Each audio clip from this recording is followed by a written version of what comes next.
I said I did a lot of struggling, which I did in New York. And at the time, I knew I could play better than so many of these pianists out here are there, but I just didn't get the breaks. And there were a time for nearly 3 months that I didn't have any work at all.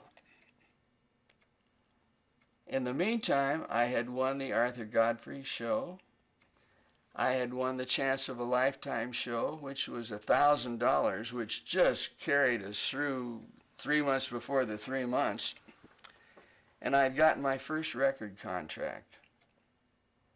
I made an album, a solo album. The disc jockeys liked it, but it didn't sell tremendously. And I was just without work. And I heard about a place called the Forest Hills Inn, which they had the international tennis competitions there. And I'd heard that that was the place for a pianist. And I tried so hard to get that job. And finally I get a call on a Monday from the agent, and he said, hey, he said, the guy at the Forest Hills Inn turned out to be not showing up on the job.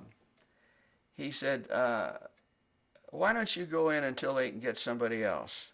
I said, oh, great, man, just give me a chance. So I was scheduled for the next Monday. Friday night I get a call. Well, they've decided on somebody else. And I was just decimated. And it turned out that the somebody else had been flirting with the boss's wife, and she had gotten him the job. This is life, you know?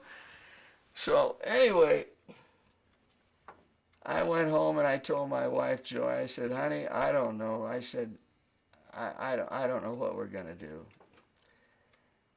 A week later, I get a call. The guy had turned out to be a real drunk. And again, they called and said, will you come in and just play until they can get the regular piano player? I went in there, and I lasted for 3 years almost.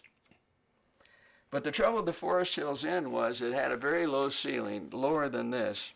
And I had a piano like this, and people sat all around it. It had a brass top.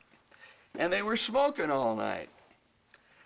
And I'm allergic to tobacco tremendously. And they were closer than you are. They were right here at the edge of the piano, right here, blowing at me all night. This went on for 2 years. And I finally said to Joy, I said, honey, I can't take it anymore. And I had an offer to be a professor back in the University of Iowa, full professor of piano. And I said, I'll give this 1 more month. And I said, I just can't take it anymore. I came to New York because I thought I could make it. I just struck out. All of a sudden, I get a call again on a Friday night from the record company, Dave Kapp, who was the head of it. And he said, I'm recording Jane Morgan on Monday. And he said he had a real crush on Jane Morgan, tremendous crush. And he hired a big orchestra for her, the whole thing. And he said, she only has 3 songs ready. And he said, do you know a song called Autumn Leaves? I said, you mean Falling Leaves? I didn't even know the title. And he said, well, if she doesn't run out of time, and we have time, he said, come on in and record it. Well, this was on a Friday. I stayed up all Friday night. I stayed up all Saturday night, made the arrangement, because to me, sounded like Falling Leaves.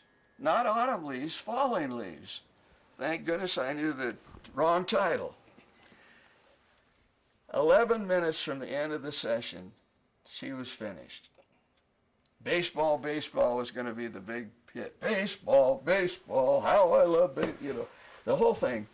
So Kapp said, okay, we don't even have time to rehearse this song. He said, come on in and play. Well, they just had a studio piano there. It was a little piano, a little grand. I'd never played on it in my life. And I sat down and played Autumn Leaves through the first time with the orchestra. It went well. I was amazed. But it lasted 3 minutes and 9 seconds, as I remember. And in those days, a disc jockey would never play a song if it was over 3 minutes long, especially from a newcomer, because they had to get all the commercials in. So I hear this voice coming out of the control room. He said, "Hey, one more take." He said, "Can you play those surges a little faster?" I thought, man, I'm going for it. So I played it again. 2 minutes, 59 seconds. "Go home. Get out of here."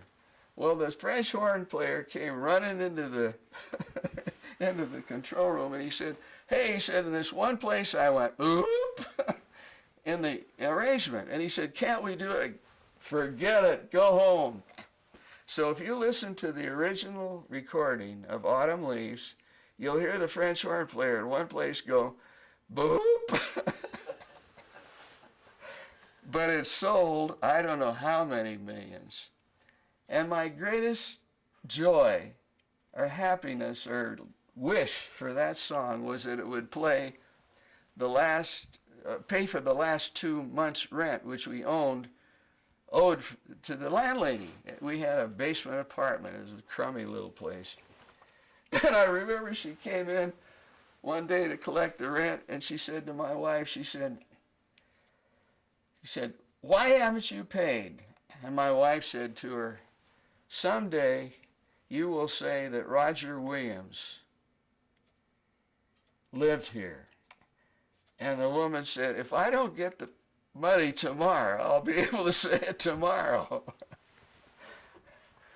But I had remembered one thing that I had learned when I was in the Boy Scouts, and that was the big motto: be prepared.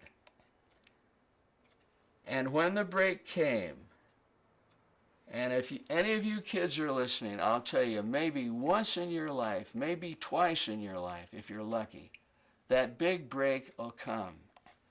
Are you prepared? Are you ready for it? If you're a musician, is your technique up? Are you sober when it comes? Can you go in there and give them hell?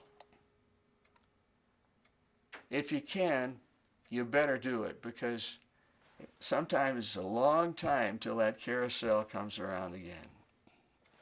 I remember when Autumn Leaves took off, and none of us expected it. I just wanted it to pay the next month's rent or the last month's rent. The head of the company called me in, David Kapp, head of Kapp Records, called me in, and he said, "Your life is never going to be the same again." Well, I went to the inn and I told him, "Hey," I said, "I've had a wonderful time here. People have been great. But," I said, "I'm getting big offers now out on the road." And I said, "So I'm just going to have to give you my notice." And they were very nice about it. Well, boy, I was on a roll. I had about 5 hits in a row. And I mean, top 100 hits. Some of them went up to 4 and 5. And I was riding high. And I remember that Kapp, just because of me, started, Burt Bacharach, John Williams. In fact, John Williams recorded his first album for that company. And they, when he went in to record, they said, "We can't have you called John Williams, because we already have a Roger Williams playing piano and people will get mixed up." So he said, "We're going to rename you John Towner, Towner." And I think I have one of the few John Towner albums in existence, because it was his start. So anyway, I was on a big roll, thought I was pretty good, the whole bit. And Kapp decided to have a big international meeting at the Waldorf with all the distributors from all over the world coming in. So he said, there's a song called San Antonio Rose. No, it was Temptation. I had so many going. Temptation. That song. And he said, make a record of that. So I made the record. Oh, he got so excited. He said, this thing is going to just go crazy. Because it was a good arrangement, I thought. And they had the big meeting with all the distributors. They all came in, and at the end of the meal, Whitecap said, now we're going to play all the releases for the fall. He said, first of all, of course, Roger Williams. And he played bum, bum, ba-da-da-da. Big thing. The guy stood up and applauded and came over and patted me on the back and said, this is going to be the greatest album you've ever made, or the greatest single. And it was in an album. So he played one by Jane Morgan, he played one by Bacharach, by Jack Jones, who went down the line. And when he got to the end, he said, gentlemen, he said, here's an artist, he said, that hasn't had a hit now for nearly 20 years. He said, but he's a fine artist. And he said, he's just recorded a thing from an upcoming musical in New York. He said, I haven't seen it because it isn't out yet. But he said, it sounds good. And he said, if you can, try and get this song played on some of the good jazz stations or the good music stations, or just give him a boost. Well, he played it. And the guys were putting their coats on, and one of them came over to me and he said, oh my God, he said, the guy's playing the same way he has for 20 years, or 40 years actually. They went home. I never heard Temptation on the air for, a year. And then all I heard was Louis Armstrong's Hello, Dolly. Now, Louis waited for the carousel to come around. And he just kept playing. And when I kidded him about it, he said, I forgot I even done the damn thing. He said, we were just in town. He said, we recorded the stuff and we heard it was from a new Broadway thing. And he said, we just made it and did 5 other songs at the same time. So again, here I go. Timing is everything in life. And that's why I say when that break comes, you never know. And if I had done Autumn Leaves, who knows, a year later, and had it on the same program with Louis Armstrong, it may never have happened. But I didn't get discouraged when things didn't happen, because I knew that there's a time for everything, and just hang in there, buddy. And that's what all the winners do. They just hang in there. I've had so many actresses tell me, or actors even, I've outlived them all. And that's the greatest thing they say. They've won Academy Awards and everything else, but they say, hey, I survived, I outlived them all. In other words, they're still there. And that's why I tell you today that I think the greatest part of my career is ahead of me, and I really believe it. And I'm not hurting anybody by believing it, and I'm sure helping Roger Williams, because tonight, after you go and we have dinner, I'll come back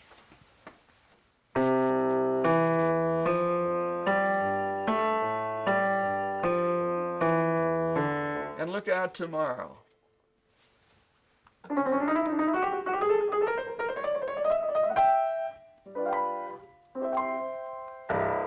No pedal.